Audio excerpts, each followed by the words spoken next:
There was a sudden hush as he took his place at the desk on the dice.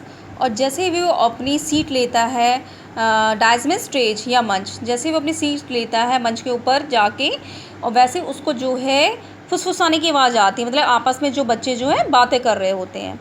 The tall clock behind him tickling, और उसके जो पीछे जो घड़ी है वो उसकी टिक टिक की आवाज़ आ रही है। And the smell of ink and varnish, और उसको जो है साई की भी आवाज़ आ रही है। और जो कमरे में जो है रंग रोगन हो रखा है, वार्निश में जो कमरे में जो कलर हो रखा होता है, पेंट हो रखा था, उसे उसकी भी खुशबू आ रही होती है। Someone dropped a desk lid, किसी बच्चे ने जो है डेस्क के ऊपर जो फट्टा होता है उसको गिरा दिया। He decided to show that he would not permit any nonsense, उसने ये निश्चय करा कि वो किसी भी तरह की बेवकूफ़ी की इजाज़त नहीं देगा। You there in the 5th row, उसने कहा तुम 5वें रो में। You with the red hair, तुम्हारे जिसके लाल रंग के बाल हैं। व्हाट्स योर नेम, तुम्हारा क्या नाम है। ही सेड, उसने कहा। वेरी वेल कुले, कि मेरा नाम कुले है, मतलब उसका नाम कुले होता है। फिर उसके बाद वो बोलता है वेरी वेल कुले, यू हैव 100 लाइन्स। बहुत अच्छा कुले, तुम्हें जो है 100 लाइन लिखनी पड़ेगी। मतलब उसने उस बच्चे को जो है तुरंत उसी वक्त जो है पनिश कर दिया कि तुम्हें ये 100 लाइन लिखनी पड़ेगी। No trouble at all after that, और उसके बाद उसे किसी भी तरह की कोई परेशानी नहीं हुई। एंड ईयर्स लेटर, बहुत समय बीत गया। वैन कोले was government officer in London, और जब कुले जो था लंदन में गवर्नमेंट ऑफिसर था। He sent his son to Brookfield, उसने जो है अपने लड़के को ब्रुकफील्ड भेजा पढ़ने के लिए। एंड चिप्स से, फिर चिप्स ने कहा कुले your father was the first boy I ever punished when I came here 25 years ago. कुले, वो तुम्हारे पिताजी थे, सबसे पहले तुम्हारे पिताजी ही थे जिसको 25 साल पहले मैंने सज़ा दी थी। ही डिज़र्व इट देन, वो उस सज़ा का हकदार था। And you deserve it,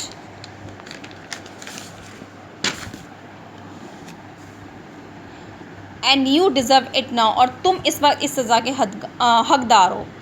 how they all laughed, और उसके बाद जो है सब हंसने लग जाते हैं। And how the father laughed when his son wrote home the story in next Sunday's letter, और किस तरह से उसके पिताजी भी हंसते हैं जब उसके जो बेटा जो है दूसरे संडे में मतलब जो है वो बताता है ये सारा वाक़या। And again years after that, और उसके बाद कुछ सालों बाद। मैनी ईयर्स आफ्टर डैट, कुछ सालों के बाद। There was an even better joke, उससे भी बहुत अच्छा मजाक हुआ, बहुत ही अच्छा मजाक का किस्सा याद हुआ। फॉर अनदर कोले हैज़ जस्ट अराइव्ड, उसके बाद दूसरा कोले भी आ गया। सन ऑफ द कोले who was the son of the first कोले, कि जो कोले का जो पहला कोले था उसका जो क्या पोता था। एंड चिप वुड से पंक्चुएटेड मीन्स प्रतिबंधित। एंड चिप वुड से punctuated his remarks with that little umph that had by them became a habit with him, और जो है चिप जो है समय जो बूढ़ा हो गया था उस वक्त, और जो उसके बाद जो हाँफने की जो आवाज़ होती है, चिप जो है इस तरह से हाँफने लगा था। उम्फ करके जो उसकी वो जो है एक आदत सी बन गई थी, मतलब जब भी कोई सेंटेंस बोलता था वो हम्फ करने लग जाता था। तो chips would say punctuated his rhymes with that little that had by them became a habit with him, उसकी जो है आपने जो है शब्द बोलता है, रिमार्क्स देता है उसको को, मतलब अपने शब्दों में जो उसकी जो है एक आदत सी बन जाती। कुले यू आर हुम्फ, कुले बोलता फिर वो रुक जाता है। Humph a splendid example grasp the ablative absolute in Latin. No, sorry. You are a splendid example of inherited tradition. Inherited tradition means विरासती परंपरा। तुम एक शानदार वाक्य हो कि जो तुम्हें अपनी विरासत में मिला है। I remember your grandfather, he could never learn grasp the ablative absolute in Latin. मुझे अच्छे से याद है कि तुम्हारा जो दादा था उसको भी ablative absolute means sentence clause, उसको भी लैटिन में कभी भी उसको sentence clause जो है कभी भी समझ में नहीं आए।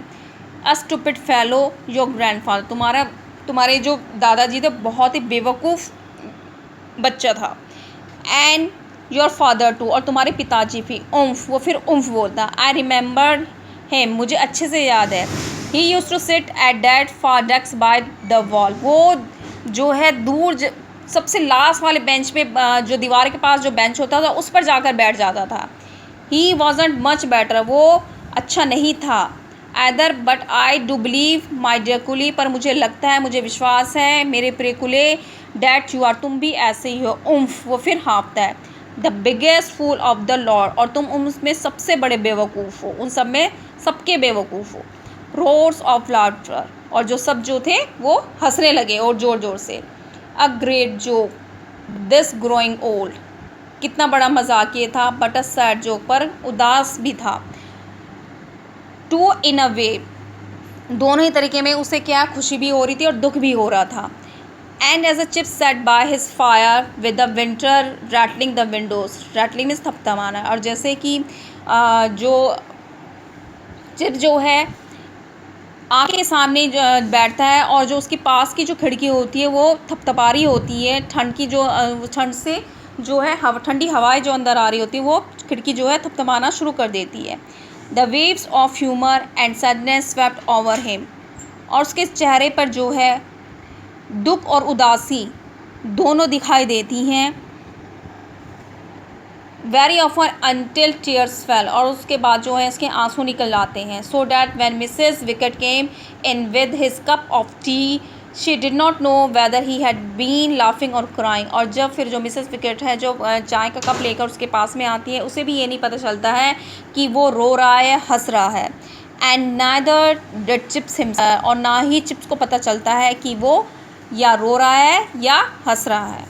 So students, this is a full explanation of your chapter number 5, and you have to do question answers, word meaning in your notebook, and make sentences also you have to do in your notebook, and rest work in your book. Okay students, have a good day.